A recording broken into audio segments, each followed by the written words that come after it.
სალომე ზურაბიშვილმა ევროპარლამენტში სიტყვით გამოსვლისას ისაუბრა ქვეყანაში მიმდინარე მოვლენებზე, აქციის მონაწილეების მოთხოვნებსა და კრიზისზე. გაიხსენა 2020 წლის მოვლენებიც. ევროპარლამენტის ტრიბუნიდან ზურაბიშვილმა განაცხადა, რომ არჩევნები გაყალბდა და ქართველი ხალხის ხმა მოიპარეს. მისი თქმით, ახლა ქვეყანა იბრძვის საკუთარი უფლებებისა და დემოკრატიის დასაცავად. პრეზიდენტის მხრიდან აქცენტი გაკეთდა საქართველოში არსებულ საპროტესტო მუხზე და აქციაზე დაშავებულებსა და დაკავებულებზე, ასევე სასამართლოს უსამართლო გადაწყვეტილებებზე. თქვა, რომ ქართული ოცნების კურსი რუსულია, მოსახლეობის საარჩევანი კი ევროპაა. მან ევროპელ ლიდერებს ქართველების მხარდასაჭერად მეტი ინიციატივების გამოჩენისკენ მოუწოდა. აღსანიშნავია, რომ ხვალ პლენარულ ხდომაზე საქართველოს საკითხზე დებატები გაიმართება. შეგახსენებთ, სალომე ზურაბიშვილი ევროპარლამენტში პრეზიდენტ რობერტა მეცოლას მიწვევით ჩავიდა.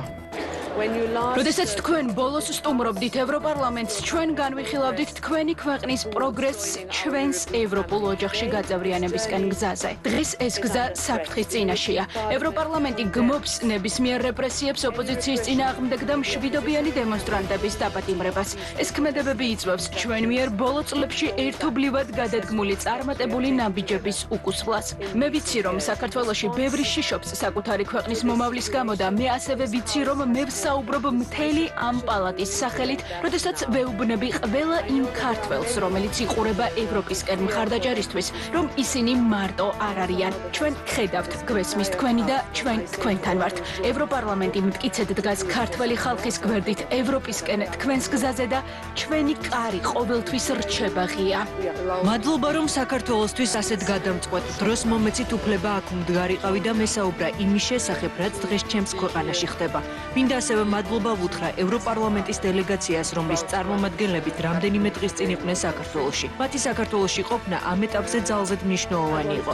ეს გადამწყვეტი დროა, რადგანაც ზოგიერთ მომენტში ჩვენ ვგრძნობთ თავს 1921 წელიწადში. ეს სცენები მეორდება და სავარაუდოდ სწორედ ამით აიხსნება ის სიმამაცე და შემართება, რომლითაც რეაგირებს დღეს ქართველი ხალხი, რასაც ისინი აღიქვამენ თავისუფლების, მომავლის და რაღაც კუთხით დამოუკიდებლობის უფლების ჩამორთმევად. ეს არის ძალიან საინტერესო მოძრაობა, რომელიც ჯერ ღამით დაიწყო და შემდეგ დღის განმავლობაშიც გაგრძელდა. ამ მოძრაობაში მოსახლეობის სხვადასხვა სეგმენტი მონაწილეობდა და ახლა ის პრაქტიკულად მოიცავს მთელ საზოგადოებას. მაგრამ სიმართლე რომ ითქვას, ეს მხოლოდ ამ 21 დღეს არ მოიცავს და ეს პროტესტი დაიწყო საპარლამენტო არჩევნების შემდეგ. პროტესტი იყო წელს გაზაფხულზად, როდესაც რუსული კანონი ხელახლა წარადგინეს. ეს პროტესტი იყო შარშან გაზაფხულზაც, როდესაც რუსული კანონი პირველად წარადგინეს. ეს პროტესტი იყო სპეციფიკური და დამახასიათებელი საქართველოსთვის, ყოველთვის როდესაც ქართველი ხალხი გრძნობდა, რომ საფრთხე ემუქრებოდა მათ თავისუფლებას, ევროპელობას და დამოუკიდებლობას. საქართველოში სოციალური პირობების მიმართ პროტესტი არასდროს ყოფილა და ამას თავისი მიზეზები აქვს, რადგანაც ამ კუთხით სიტუაცია სულ მცირე დამაკმაყოფილებელი არ არის. მაგრამ ერთადერთი, როდესაც ხალხი მასობრივად გამოდის ქუჩაში, არის მაშინ, როდესაც ისინი გრძნობენ, რომ დგას ეგზისტენციური საკითხი და ახლა სწორედ ამასთან გვაქვს საქმე. ეს საპროტესტო მოძრაობა არის ძალიან მშვიდობიანი სამოქალაქო დაუმორჩილებლობის მოძრაობა და მისი მონაწილეები მხოლოდ ორ რამეს ითხოვენ. დამიბრუნეთ ხმა, რადგანაც არჩევნები მოიპარეს და დამიბრუნეთ ჩემი ევროპული მომავალი და ეს არის ახალი არჩევნების გამართვის მოთხოვნა. მივდივართ რუსულ არჩევნებამდე. რუსული ცხადია ბრჭყალებში, რადგან ეს იყო სისტემური და მასშტაბური გაყალბება ძალიან დახვეწილი ფორმით. ეს არ არის ჩვეულებრივი თაღლითობა, რომელიც შეიძლება არჩევნებში იხილოთ. ეს იყო ძალიან კარგად დაგეგმილი, რადგან საარჩევნო კოდექსში ცვლილებები დაიწყო გაცილებით ადრე. საარჩევნო კომისიაზე სრული კონტროლი მიენიჭა ხალხს, რომელიც ცესკოს თავმჯდომარემ დანიშნა, რომელიც თავის მხრივ ევროკავშირის მიერ შემოთავაზებული წესების მიხედვით არ დანიშნულა, არამედ დაინიშნა 5 წლის ვადით. ხმის მიცემის ელექტრონული სისტემა, რომელიც დაინერგა, შემუშავებული იქნა განსაკუთრებული ფორმით, რაიმე კონტროლის გარეშე, რომლითაც შესაძლებელი იქნებოდა თითის ანაბეჭდის ან სახის ამოცნობა. კოლცენტრები, რომელიც დაიგმო მანამდე ხანდაზმულ ევროპელთა პენსიების გამოყენებისთვის და ამასთან დაკავშირებით არსებობს გამოძიებები, იგივე კოლცენტრები იქნა გამოყენებული არჩევნების დროს. 3500 მათგანი, ადმინისტრაციული რესურსები და საჯარო სექტორის დაშინება არჩევნებამდე, რუსული სტილის პროპაგანდა. ამავეს ვსაუბრობდი არჩევნებამდეც და არჩევნების განმავლობაშიც. პოსტერები, რომლებიც შესაძლოა იხილეთ, სადაც თავმოყრილი იყო უკრაინაში განადგურებული კათედრალები, თეატრები და მეორეს მხრივ მხრივ, აყვავებული საქართველო, რომელმაც დაშოკა ქართული საზოგადოება, მოუწიათ მათი მოცილება, რადგან ეს არ არის ქართული გზა და ხასიათი. ეს პოსტერები იყო რუსული სტილის და ასეთივე ვიდეორგოლები. რა თქმა უნდა, 28 ნოემბერი დეკლარაცია, რომელსაც ჩვენ ომად ვთვლით და რომელშიც საუბარია, რომ პრემიერ-მინისტრმა, რომელსაც იმ მომენტში ლეგიტიმურობა არ გააჩნდა, რადგან ეს არჩევნები იყო ღრმად საკამათო და ასევე არ გააჩნდა მანდატი ამისთვის, რადგან კონსტიტუცია ძალიან მკაფიოდ ამბობს, რომ საქართველოს თითოეულმა ინსტიტუციამ ყველაფერი უნდა გააკეთოს, რათა ხელი შეუწყოს დააჩქაროს ევროატლანტიკური ინტეგრაციის პროცესი. ეს კონსტიტუცია დიდწილად დაწერილია იმავე პრემიერ-მინისტრის მიერ, რომელმაც ის დაარღვია და ყოველგვარი მანდატისა და უფლებების გარეშე ამბობს, რომ ის აჩერებს მოლაპარაკებებს, რომელიც ჯერ არც ყოფილა და რომლის დაწყებასაც ველოდით, რასაც რეალურად წყვეტს, ეს არის საქართველოს ევროპული მომავალი. ჩვენ ყველა მოგვნათლეს ერთიანი ნაციონალური მოძრაობის მხარდამჭერებად, ასე რომ ეს ეხება თითქმის ყველა პარტიას. მათი თქმით, ჩვენ ყველა ვართ ფაშისტები, ლიბერალური ფაშისტები არის ახალი ტერმინი. ასევე კონტროლს მიღმარჩება სამოქალაქო საზოგადოება და თქვენ ყველამ იხილეთ სცენები თუ როგორ ეპყრობიან სამოქალაქო საზოგადოებას. ნახეთ რა რეპრესიების ფორმებს და დაშინების ფორმებს იყენებენ. მას ემატება ახალი კანონები, რომლებიც დაჩქარებული წესით მიიღეს მაშინ, როდესაც ხალხი ქუჩაში დგას და არავინ აქცევს ყურადღებას. რა ხდება პარლამენტში? საბოლოოდ მთავარი არის ის, რომ ეს არ არის პოლიტიკასა და პოლარიზაციის საკითხი და საქმე არ ეხება მთავრობას, რომელმაც გადაამეტა უფლებამოსილებებს. რომ არ ვუწოდოთ ავტორიტარიზმი, არამედ საქმე ეხება რადიკალურ არჩევანს, რომელიც არჩევნების დროს ამ მომრჩევლებს წარუდგინეს. ეს არჩევნები ეხებოდა საქართველოს და მის მომავალს. კაფიოდ უნდა ვთქვათ, რომ ქართველები არ გაჩერდებიან, ვიდრე საქართველო არ მიიღებს თავისუფალ და სამართლიან არჩევნებს, რადგან ეს არის ერთადერთი დემოკრატიული და პოლიტიკური გამოსავალი ამ სიტუაციიდან. ეს თქვენს გეხებათ, ეს ევროპას ეხება. პირველ რიგში ეს ეხება ევროპის სანდოობას.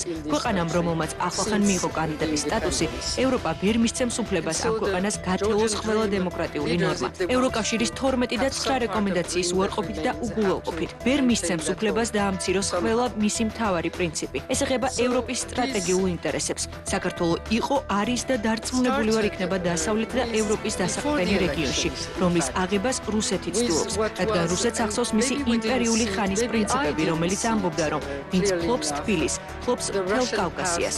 ეს რუსეთისთვის არ შეცვლილა. თუ საქართველო ჩავარდება რუსეთის კონტროლში და მე ვსაუბრობ სამხედრო ინტერვენციაზე, მე ვსაუბრობ საარჩევნო და კონსტიტუციურ ინტერვენციაზე. ფსონები ძალიან მაღალია, რომელიც ეხება შავი ზღვის უსაფრთხოებას. ყველაფერს, რაც ეხება ცენტრალურ და სამხრეთ აზიასთან დაკავშირებადობას. ეს ეხება სომხეთის ევროპულ მომავალს. ასე რომ ეს ბევრად მეტია ვიდრე მხოლოდ საქართველო, საქართველოს დემოკრატია და მხოლოდ საქართველოს პოლიტიკური არჩევანი. ევროპარლამენტის ტრიბუნიდან სალომე ზურაბიშვილის მიერ გაკეთებული განცხადებები თბილისში პოლიტიკური შეფასებების თემა. მე დადებითად ვაფასებს ის, რაც მან დღეს ევროპარლამენტის ტრიბუნიდან თქვა და დარწმუნებული ვარ, რომ მისი ხმა გაგებული იქნება წევრი ქვეყნების დედაქალაქებში. საქართველოს მოქალაქეები, რომლებიც 21 დღეა ყოველ ღამე დგანან და აპროტესტებენ და იცავენ ევროპულ ფასეულობებს, მათ რეალური მხარდაჭერა ჭირდებათ და არა შეშფოთებები. მათ არ ჭირდებათ მხოლოდ დიპლომატიური ვიზების გაუქმება, მათ ჭირდებათ კონკრეტული ინდივიდუალური სანქციები იმისთვის, რომ ის ადამიანები, რომლებიც დღეს ფაქტობრივად ანგრევენ და კლავენ ქვეყნის ევროპულ პერსპექტივას, კლავენ და მოკლეს უკვე ფაქტობრივად არჩევნები, როგორც დემოკრატიული ინსტრუმენტები ხელისუფლების ცვლილების და რომლებიც უბრალოდ ძალადობენ და აწამებენ რიგით მოქალაქეებს და რომლებსაც უკანონოდ დაპატიმრებული ხართ 500-ზე მეტი ადამიანი.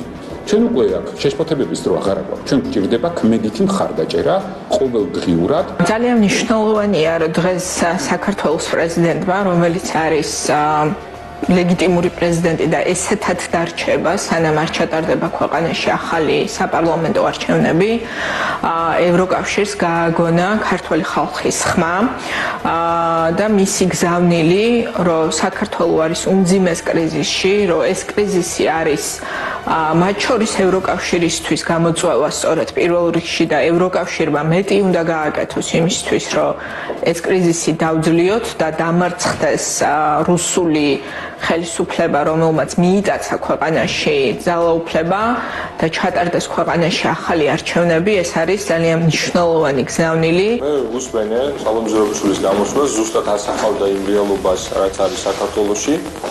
თავარი საკითხი არის ადამიანების დევნა, სიტყვის აზრის გამოხატვისთვის, არიან სისამართლის პასუხისმგებლობით დაბატებებული ადამიანები, არიან ადმინისტრაციული წესით ასობით ადამიანი და უმეტესობა 400 ადამიანამდე არის ნაცემი.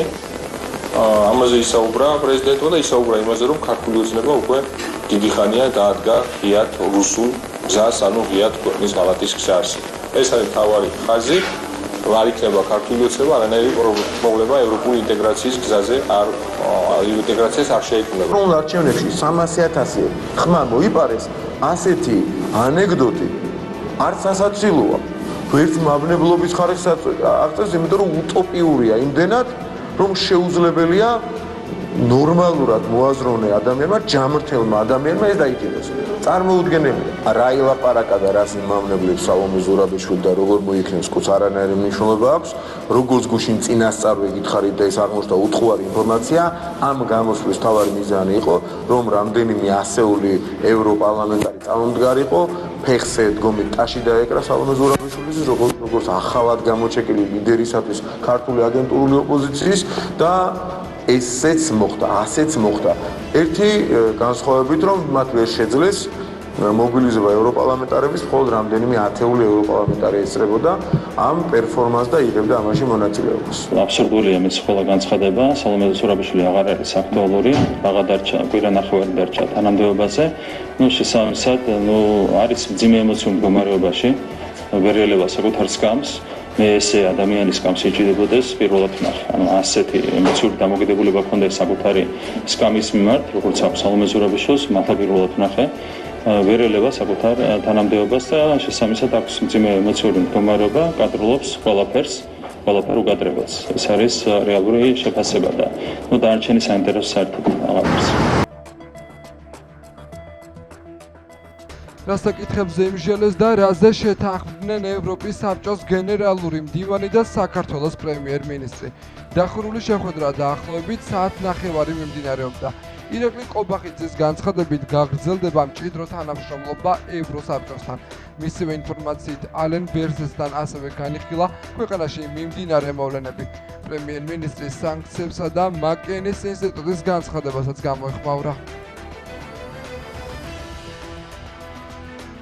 ჩვენთვის მისი ვიზიტი საქართველოში ჩვენ გვქონდა ძალიან მეგობრული, ძალიან პროდუქტიული შეხვედრა და რა თქმა უნდა ვისაუბრეთ ქვეყანაში მიმდინარე პროცესებზე და ვისაუბრეთ რა თქმა უნდა საქართველოსა და ევროსაბჭოს თანამშრომლობაზე.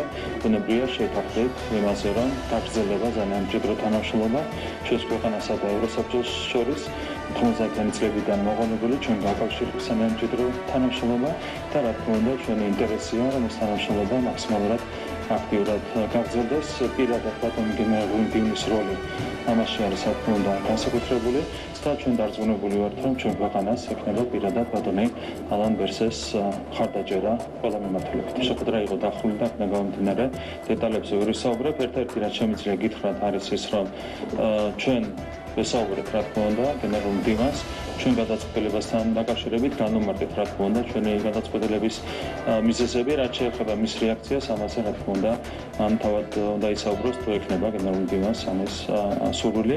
კიდევ ერთხელ ვთქვი, რომ შეხვედრა დახურული იყო და ამიტომ დეტალებზე ჩვენ არ გვაქვს საუბრის უფლება. რაც შეეხება მთლიანად ვიზიტის შინაარსს, ამას ჟობია რომ საზოგადოებამ გამოიგონა საკუთარი დასკვნები, ახაც მოვერიდები რაიმე კონკრეტული განმარტების გაკეთებას. ზოგადად სასურველი იქნება რომ ასეთი სპეკულაციები არ განვრცოს პირველ რიგში ქვეყნის ინტერესებიდან გამომდინარე. სპეკულაციები არ შედის ჩვენი ქვეყნის ინტერესებში. ქვეყანას გადავახადე მადლობა ქართული ხალხის მიმართ ხარდაჭერისთვის და გუშინ აქედან სამი ქვეყანა ჯიუდად ამტკიცებდა რომ ქართული ხალხის მიმართ ხარდაჭერა მათ აზრადაც არ გაუვლიათ.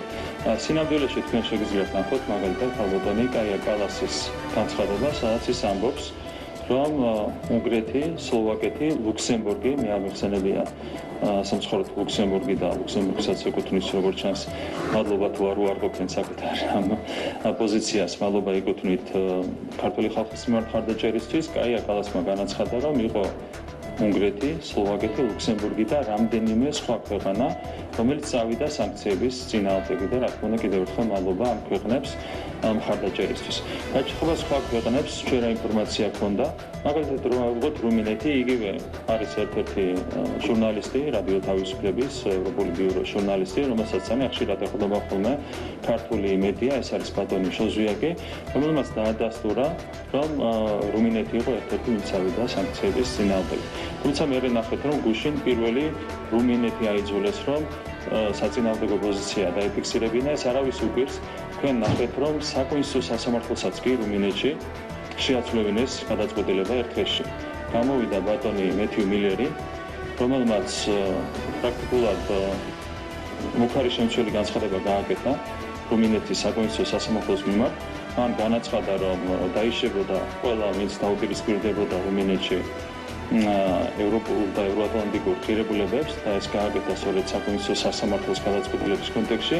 მეორე დღეს ადგა საკონსტიტუციო სასამართლო აატრიალა საკუთარი გადაწყვეტილება და გააუქმა რუმინეთში საპრეზიდენტო არჩევნები. ამ ფონზე არავის უკვირს, რომ რუმინეთს გააკეთებინეს იმის საპირისპირო განცხადება, ვიდრე იყო მათი ქმედება საქართველოსთან მიმართებით. იგივე ეხება ესპანეთს და იტალიას, საკაც საჯარო წყაროებში, მსგავს წყაროებში ვრცელდებოდა ინფორმაცია იმასთან დაკავშირებით, რომ იტალია და ესპანეთი უპირისპირდებოდნენ სანქციების იდეას და ამას დაემთხვა ჩვენი წყაროებიდან მიღებული ინფორმაცია. შესაბამისად, ჩვენ გავაკეთეთ განცხადება, რომელიც ძალიან სანდო და საიმედო ინფორმაციას ეყრდნობოდა, თუმცა ნახეთ, რომ ამასაც მოყვა ოპოზიციის მხრიდან სპეკულაციები. მე კიდევ ერთხელ მინდა გადავუხადო მადლობა ყველა იმ ქვეყანას, რომელმაც ქართულ ხალხს დაუჭირა ამ მხარეს საბჭოს თემას. რეალურად იყო წნეხი, რის გამოც მოუწიათ იმ პოზიციის უკან წაღება, რაც დააფიქსირეს საბჭოს. მათი არჩევანია, მათი გადაწყვეტილება, მათ შეუძლიათ ეს ასე გააკეთონ, მაგრამ ფაქტები არის ეს. ფაქტი არის ის, რომ მათ დააფიქსირეს სანქციების საპირისპირო პოზიცია, კიდევ ერთხელ მადლობა მათ ქართული ხალხის მხარდაჭერისთვის, მერე მოუწიათ ამ გადაწყვეტილების სხვანაირად წარმოჩენა. ევროკავშირის მიერ დიპლომატიური პასპორტის მქონე პირებისთვის სუვიზო მიმოსვლის შეჩერება ისევ პოლიტიკური შეფასებების თემაა. ოპოზიციაში ამბობენ, რომ ამით კიდევ ერთხელ მტკიცდება, რომ ევროპა ქართული ოცნების ხელისუფლებას ლეგიტიმაციას არ ანიჭებს. მმართველ გუნდში კი მიიჩნევენ, რომ სანქციების დაწესებით ევროკავშირის საკუთარი გავლენის გაძლიერებას ცდილობს. შეგახსენებთ, ევროკავშირის უმაღლესი წარმომადგენელი საგარეო და უსაფრთხოების საკითხებში კაია კალასი აღნიშნავს, რომ ევროკომისია ქართული დიპლომატიური პასპორტის მფლობელებისთვის ვიზო რეჟიმის შეჩერებაზე წინადადებას უახლოეს დღეებში წარადგენს. სანქციები არის ერთი გზა იმისთვის, რომ ფინანსური სანქციები დაწესდეს უკვე მომავალში და ამაზე ევროკავშირიც ღიად საუბრობს და მათი ინდივიდუალური ქვეყნებით. ამერიკის განცხადება ის ზუსტად იგივე იკითხებოდა, რომ შობამდე აუცილებლად იქნება სანქციები, ფინანსურ სანქციებს გულისხმობდნენ და მეორე მნიშვნელოვანია დიპლომატიური პასპორტებით ევროკავშირმა პირდაპირ უთხრა, რომ ქართულ ოცნებასთან არ აპირებენ არანაირ ურთიერთობას და ეს სწორედ მაგას გულისხმობს, რომ ქართული ოცნება დარჩა სრულად იზოლაციაში დასავლეთისგან. სკანდალია, ასე დავარქმევდი, გროტესკული ნაწილი რო ჩამოაშოროთ ამ ყველაფერს, როდესაც მთავრობის ხელმძღვანელი საუბრობს ფაქტებზე და შემდეგ ამ ქვეყნების და ეს ძალიან მნიშვნელოვანი ქვეყნებია, ვინც არ უნდა იყოს და მithumetes როცა იტალიაზე, ესპანეთზე, რუმინეთზე საუბარი, პრაქტიკულად ამ ხელს სიცრუეში და ინფორმაციის სიყალბეში, ხო? ეს არის სწორედ ამ პოლიტიკის აბსოლუტურად მცდარი საფუძველი და ის რომ ასეთი რამ არც იმალება და ვერც ვერაფრის შეცვლას და გაყალბებას ვერ შეძლებ, თუკი ამას საფუძველი ნამდვილად არ გააჩნია. ბოლონელი არავისთვის არ ყოფილა, რომ ამ ყველაფერს დაბლოკავდა, რა თქმა უნდა, უნგრეთი და სლოვაკეთი ძალიან მჭიდრო მეგობრობა გვაკავშირებს. ისინიც იცავენ კბილებით თავიანთ სუვერენიტეტს, თავიანთ იდენტობას და ძალიან ბევრი საერთო გვაქვს ამ მიმართულებით და ძალიან მოხარულები ვართ, რომ მათ რიგებს შეუერთდა ასევე იტალია, ესპანეთი, რუმინეთი და ეხლა რა თქმა უნდა, ოპოზიცია მათთან დაკავშირებით ვერანაირ კომენტარს ვერ აკეთებს, ვინაიდან ეხლა უნგრეთზე და სლოვაკეთზე წლები აიძახიან, რომ რუსეთი არის საინტერესოა რა სიტყვიან იტალიაზე, ესპანეთზე და რუმინეთზე. თუმცა ეს ნარატივიც მათი მხრიდან მე მგონი ეს მესეჯ ბოქსის შესასვლელი ექნებათ, ვინაიდან ეხლა უნგრეთი, მithumetes ბატონი ორბანი, რომ ბატონი ტრამპის ერთ-ერთი ძირითადი დასაყრდენი არის ევროპაში და ძალიან ახლო მეგობარია მისი, მე არ მგონია რომ იგივე message box-ით ოპოზიცია, რადიკალური ოპოზიცია ფონს გავიდეს და კიდევ რუსი ძახილი დაუწყონ ბატონ ორბანს. სიმბოლური დატვირთვა აქვს იმ მაინც არა ანტიქართულ გადაწყვეტილებას, რომელიც იქნა მიღებული დიპლომატიური პასპორტების სანქცირებასთან დაკავშირებით, თუმცა ის უფრო მეტად ძიმე სურვილები და ნაბიჯები, რომელიც რადიკალების მხარდამჭერებს გააჩნდათ, ის ვერ შესრულდა, რადგანაც საქართველოს მეგობრებმა რეალურად მხარი არ დაუჭირეს იმ სანქცირებას, სამართლო უშინაარსო სანქცირებას, რასაც აპირებდნენ საქართველოსთან მიმართებით. რაც შეეხება შეერთებული შტატების მხრიდან შეერთებული შტატების პოზიციას, აქაც ჩვენ სამწუხაროდ სულებ სამართლო არაფრის მომცემი გადაწყვეტილებები, კონტრპროდუქტიული ნაბიჯები ვიხილეთ და ჩვენ გვაქვს იმის იმედი, რომ ეს უსამართლო და უსაფუძვლო მიდგომები ძალიან მალე შეიცვლება. ისევ უცნობია შედგება თუ არა პრემიერ-მინისტრის მიერ შეთავაზებული დიალოგი ოპოზიციასთან და საზოგადოების დაინტერესებულ პირებთან. ხელისუფლების ოპონენტები აცხადებენ, რომ ქართული ოცნების არა დემოკრატიული ნაბიჯების პარალელურად ამ ეტაპზე დიალოგის რესურსს ვერ ხედავენ და მათი მთავარი მოთხოვნა ხელახალი არჩევნებია. მმართველ გუნდში კი აღნიშნავენ, რომ ოპოზიცია დებატებში არგუმენტების არარსებობის გამო არ შედის. ამიტომ დისკუსიისკენ ახალგაზრდებს მოუწოდებს. ქართულმა ოცნებამ უნდა გაათავისუფლოს მძევლები, რომლებიც აიყვანა პროტესტის დროს, მან უნდა გადადგას ნაბიჯი თვითონ, რომ მე ისაუბროს დიალოგზე. ვინაიდან ქართული ოცნება არ დგავს ნაბიჯებს, არანაირ ნაბიჯებს და აგრძელებს საქართველოს მოსახლეობის დევნას, სახლიდან გაყავთ ადამიანები, ჩვენ რა დიალოგზე უნდა ვისაუბროთ. მათ იციან, მათ ძალიან მარტივად შეუძლიან ქვეყანა გამოიყვანონ კრიზისში, რომელშიც შეიყვანეს თავად გაათავისუფლონ დატყვევებულები და დაინიშნოს ახალი არჩევნები. ამაზე თუ მოყვება, დიალოგი შედგება. მე არ ვიცი ესე გასროლილი სიტყვებია დიალოგთან დაკავშირებით, გასაგებია რომ დიალოგი და მოლაპარაკება ნებისმიერ შემთხვევაში უნდა შედგეს და ალბათ შედგება ერთ დღეს, ოღონდ ეს იქნება იმ პირობებით და იმ სურვილით, რაც აქვს საზოგადოებას და ხალხს. ამ შემთხვევაში თუ ეს დიალოგი არ უნდა შედგეს, კიდევ ერთხელ ვამბობ, ადამიანების განთავისუფლებაზე, რეპრესიების შეწყვეტაზე და ახალ არჩევნებზე, მაშინ რა თქმა უნდა, ასე დიალოგს უბრალოდ რაზე უნდა იყოს დღეს დიალოგი. მარტივი კითხვა დაისმევა, თუ რა არის გასაპროტესტებელი. და აი ამ მარტივ კითხვაზე ვერ გასცემ პასუხს, იმიტომ რომ თავიდან ბოლომდე ვინც ამ დიალოგის, აი ამ დებატის მეორე მხარეს უნდა ისდეს, არიან ძალები, აგენტურული ძალები, ჯაშუშური ძალები, რომლებიც თავიდან ბოლომდე უსირცხვად და უტიფრად თავიანთ ამორჩევლებს აცხოვრებდნენ და აცხოვრებენ ცრუ და ბინძური აღქმების ქვეშ. და აი ცრუ და ბინძური აღქმები დაენგრევათ ირაკლი კობახიძესთან ნებისმიერ დებატში, როგორც გვინახავს ჟურნალისტები იქნებოდნენ თუ არა მხოლოდ, როგორც დაანგრევებთან. რა თქმა უნდა, ამ ყველაფერზე არ წავლენ, იმიტომ რომ მათთვის ეს წაგებული თამაშია. ეშინიათ, რომ ის ცრუ აღქმები, რითაც კლებავენ საზოგადოების გარკვეულ ნაწილს, ზუსტად 1 საათში იქნება თუ 9 საათში ჩამოეშლევათ და ჩამოენგრევათ. მიუხედავად იმისა, რომ ეს ყველაფერი დაანონსებული იყო არაერთ გზის და ლამის ყოველდღიურად საქართველოს პრემიერ-მინისტრი ბრიფინგზე აანონსებს, რომ იგი ღიაა და ჩვენს ნებისმიერი გუნდის წევრი ვართ ღია და მოუწოდებთ ყველას, რომ თუ იმეს რაიმეს კითხვის ნიშანი აქვს, თუ იმეს რამე სათქმელი აქვს, კი ბატონო, მოგწონდით და ვისაუბროთ ვისაც რაზე გინდათ, მაგრამ ეს ადამიანები უარს ამობენ ყველანაირ დიალოგზე ერთი მარტივი მიზეზიდან გამომდინარე. თუ ეს ადამიანები დასწრებიან პრემიერ-მინისტრთან, მარტივად ჩამოეშლებათ მთელი კამპანია, კიდევ ერთხელ დაინახავს ქართული ხალხი, რომ ნებისმიერი მათი განცხადება მხოლოდ ჩვენი ქვეყნის ინტერესის საწინააღმდეგოდ არის და არავითარი საფუძველი მათ განცხადებებს არ აქვს. საქართველოში მიმდინარე მოვლენებს მაკეინის ინსტიტუტის მისია განცხადებით ეხმაურება. შეფასებაში ვკითხულობ. სასწაულია, რომ ჯერ კიდევ არავინ მოუკლავთ, მაგრამ ეს რისკი გაიზრდება თუ წამება გაგრძელდება, მთავრობის ბანდიტების ხელით სიკვდილით მოხდება, პოლიტიკური გარემო კიდევ უფრო არასტაბილური გახდება. ჩვენ ბევრი მოსაუბრისგან მოვისმინეთ, რომ 26 ოქტომბრის არჩევნების წინ ქართულმა ოცნებამ ჩატარა მასშტაბური კამპანია, რომელიც მოიცავდა მუქარას დაშინებას და ამომრჩეველთა მოსყიდვას, სამოქალაქო ორგანიზაციებზე რეიდებს, სახელმწიფო რესურსების ბოროტად გამოყენებას და პირადობის მოწმობების ჩამორთმევას. დეზინფორმაციის ექსპერტებმა აღწერეს, როგორ ავრცელებდა ქართული ოცნება კრემლის კვალ და კვალ ნარატივებს და ცდილობდნენ ამომრჩევლების დაშინებას ომის საფრთხით, თუ ისინი ოპოზიციას მისცემდნენ ხმას. საარჩევნო დამკვირვებლებმა დელეგაციას წარუდგინეს თავიანთი მიგნებები და არჩევნების დღის დოკუმენტაცია, სადაც აღწერილია სერიოზული დარღვევები, მათ შორის ხმის მრავალჯერადად მიცემა, ბიულეტენების ჩაყრა, ხმის მიცემის ფარულობის დარღვევა, დაშინება და სტატისტიკური შეცდომები. დელეგაციამ ეს ანგარიში გააცნო საარჩევნო კომისიის ხელმძღვანელებს, თუმცა დამაჯერებელი პასუხები ვერ მოისმინა.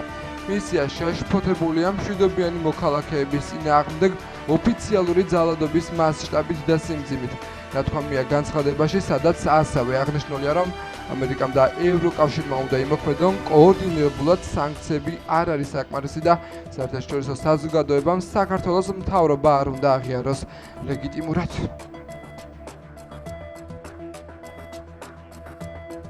მწვავე შეფასებებს ჩვენ უნდა მივეჩვიოთ, იმიტომ რომ ჩვენ ყავს არალეგიტიმური მთავრობა, რომელიც არალეგიტიმური და უკანონო ქმედებებით ფაქტიურად მძევლად აყავს ყოველდღიურად ჩვენი მოქალაქეები და დღეს ქვეყანაში გვაქვს მოცემულობა, რომელშიც 400-ზე მეტი პოლიტპატიმარი ყავს და არაკანონიერად დაკავებული. ჩვენი პარტია მუშაობს ძალიან აქტიურად ჩვენ საერთაშორისო პარტნიორებთან იმასთან დაკავშირებით, რომ მოხდეს კონკრეტულად აი არაადამიანური და წამების ფაქტების აღიარება ჩვენი საერთაშორისო პარტნიორების მხრიდან, სხვა ყველაფერი არის მაკეინის ინსტიტუტის პოზიცია. ქართული ოცნება ცდილობს, რომ კვლავაც პროპაგანდისტულად და ტყუილებით ჯერ ერთი დააშინოს ის უწყფელი პროტესტის მონაწილეები, ვინც ქუჩაში არიან და სახლში დახვედრებიდან დაწყებული აქციებზე დევნი დამთავრებული და მათ შორის უკვე ოფისების აფეთქების, ნახეთ გორში რომ ააფეთქეს ნაციონალური მოძრაობის ოფისი, ყველანაირად ცდილობენ, რომ საზოგადოება შეიყვანონ რაღაცა სპირალში, სადაც ისინი იგრძნობენ თავს დაჩაგრულად და შესუსტებულად. ამიტომ ეს განცხადებაც გულისხმობს გამოხმაურება ქართული ოცნების პროპაგანდაზე, მაგრამ ხომ ნახეთ, აი 20 დღე გავიდა და აქციები არ ჩერდება, უფრო ძლიერდება და კიდევ უფრო მეტი ადამიანი გამოდის და კიდევ უფრო მეტ შრეში შედის პროტესტი. რა არის გასაკვირი იმაში, რა კადრებსაც უყურა თელმა მსოფლიომ და რაც ჩვენ ნახეთ, თუნდაც რამდენიმე მაგალითი ავიღოთ, დაგდებულ ადამიანებს როგორც ემდნენ, რასისტიკით უსწორდებოდნენ, რა უქნეს გორამ როგავას ან სხვებს თავდასხმა ტელე პირველი ჟურნალისტებზე და ასე შემდეგ, ხო, უამრავი ადამიანები სიკვდილს გადაურჩა საოცრებით და ამის აღნიშვნა რას ნიშნავს? ძალიან ამორალურია ამაზე საუბარო, ამით ვინმე სხვა რამის თქმა უნდა, ხო, ეს არის სწორედ რაღაც ესეთი პრორუსული და ავტოკრატული პროპაგანდის მაგალითი, თუ სხვანაირად უნდა მოინახოს, ეს მე სხვანაირად ნამდვილად არ გამიგია ის, რაც მოვისმინე, რომ გაკვირვებაა მართლაც, რომ ასეთი სისასტიკის პირობებში ადამიანები გადაურჩნენ ფატალურ შედეგს. როცა სხვადასხვა მხრიდან მოდის ინფორმაციები და ლოგიკა, რომელიც ლოგიკაც ადამიანურობის ჩარჩოებში არ ჩდება და ის ინფორმაციები, რომელიც მათ შორის ფარული თუ ღია ჩანაწერების სახით გავრცელდა, იმასვე ადასტურებს, რასთანაც ამ შემთხვევაში გვაქვს საქმე. მათ უნდათ და სამწუხაროა, რომ გვიწევს ამის ენდომებად მსხვერპლი თავისი ძალიან ცუდი აგენტურული მიზნების შესასრულებლად. ჩვენ ვიცით კანვასის ტრენინგების შესახებ, მაკეინის ინსტიტუტის გეგმების შესახებ, ყველა შემთხვევაში ყველა ეს გეგმა მიმართულია იქით, რომ საქართველოში იყოს ქაოსი. რაც არის სამწუხარო რეალობა, მაგრამ საბედნიეროდ საქართველოს ქართველი ხალხი და მისი არჩეული ხელისუფლება კარგად უმკლავდება ამ გამოწვევებს და ჩვენ იმისთვის ვართ, რომ ამ გამოწვევებს გავუმკლავდეთ ღირსეულად და ამავდროულად, რაც უნდა რთული იყოს, ამის პარალელურად გავაგრძელოთ ეკონომიკური განვითარება, ორნიშნა ეკონომიკური ზრდა გქონდეს და ღირსეული სვლა ევროკავშირისკენ, ევროპული ოჯახის ხუთასოვანი წევრებისკენ. საახალწლო სოფელი 21 დეკემბერს გაიხსნება და 7 იანვრის ჩათვლით იფუნქციონირებს. ამის შესახებ დედაქალაქის მერმა კახა კალაძემ თბილისის მუნიციპალიტეტის მთავრობის ხდომაზე განაცხადა. მისივე თქმით, ქალაქში რაც კეთდება, ყველასთვის კეთდება, რადგან საზოგადოება არ უნდა იყოს დაყოფილი პოლიტიკური ნიშნით. ასევე დედაქალაქის მერმა ისაუბრა ბოლო დღეებში მეწარმეების შესახებ გავრცელებული ინფორმაციის შესახებ, თვითონ 200-მა მათგანმა საახალწლო სოფელში მონაწილეობის მიღებაზე უარი თქვა. ამასთან კახა კალაძის თქმით 21 დეკემბრიდან ორბელიანის მოედანზე, დედაენის ბაღში და იუსტიციის სახლის ავტოსადგომის მიმდებარე ტერიტორიაზე გაიხსნება საახალწლო სოფელი, სადაც უამრავი ღონისძიება გაიმართება. საახალწლო სივრცეებში საინტერესო წარმოდგენა, პერფორმანსები, კულტურული, სპორტული, საბავშვო, სხვადასხვა თემატური აქტივობებითა და განსხვავებული ჟანრის კონცერტებით დაიტვირთება. საშობაო სოფელში განთავსდება დეკორაცია, ინსტალაციები, ნაძვის ხეები, საბავშვო, საგამოფენო პავილიონები, მოსასვენებელი სივრცეები, საახალწლო მატარებელი, თოვლის ბაბუას, სანტას სახლი და სახელოსნო, სადაც პატარებს დახვდებათ თოვლის ბაბუა, დამხმარე მსახიობებთან ერთად, ასევე ღია კინოთეატრი საახალწლო პროგრამით. მოეწყობა ასევე ატრაქციონების პარკი, საციგურაო ყინულის მოედანი, რომელიც იქნება განთავსებული იუსტიციის სახლის ავტოსადგომზე. დაგეგმილია მრავალფეროვანი კულტურული, სპორტული, საბავშვო გასართობი აქტივობები, ზღაპრის გმირების მსვლელობა, ღონისძიებების ფარგლებში მოეწყობა თბილეულის ფესტივალი, თბილისის საშობაო ბაზარი, ხელნაკეთი ნივთების გამოფენა, გაყიდვა და ყველაფერი იქნება იმისთვის, რომ იქ მოსულ ადამიანებს ჰქონდეთ ნორმალურად დასვენების და გართობის შესაძლებლობა. ჩვენ ბოლო დღეების განმავლობაში მოვისმინეთ ძალიან ბევრი არასწორი განცხადება იმ ადამიანებისგან, ვინც აპროტესტებს. მე არ მინდა საზოგადოების დაყოფა, ყველა ჩვენი ქვეყნის მოქალაქეა, ვიღაცა შეიძლება კონდეს განსხვავებული მოსაზრება სხვადასხვა თემებთან მიმართებით, მაგრამ თავარია მეგობრებო, ეს ყველაფერი გავაპროტესტოს მშვიდობიანი ფორმით, კანონის ჩარჩოებში, კანონის პარგლებში და არა ძალადობრივი გზით, რასაც ჩვენ რამდენიმე დღის წინ ხედავდით რუსთაველის გამზირზე, რაც კატეგორიულად მიუღებელია. რა თქმა უნდა, ის რაც კეთდება ქალაქში, ჩვენ საზოგადოებას არ ვყოფთ რაღაც პოლიტიკური ნიშნით, პოლიტიკური შეხედულებების გამო, ეს ყველაფერი კეთდება ყველასთვის.